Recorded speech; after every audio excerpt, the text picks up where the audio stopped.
This is Brian Ghilliotti. I'm at the same location at Bushy Hill Nature Preserve.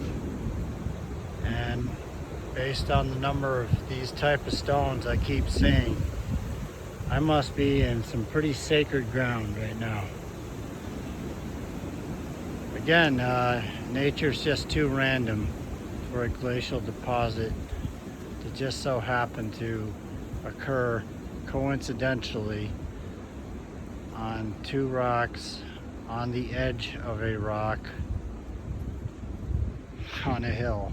In this case, it's just nature again is too random. And looks like over there I see some development.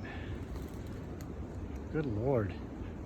According to the maps here, that should be undeveloped land.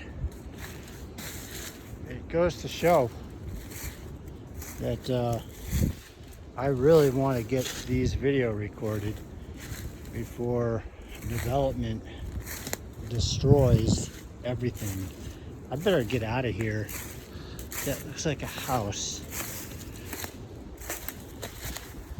Who the hell knows? Maybe that will be gone in 5 years. But I'm glad that I video recorded it. The map I'm using must be pretty old. And this is an online, digitally posted map.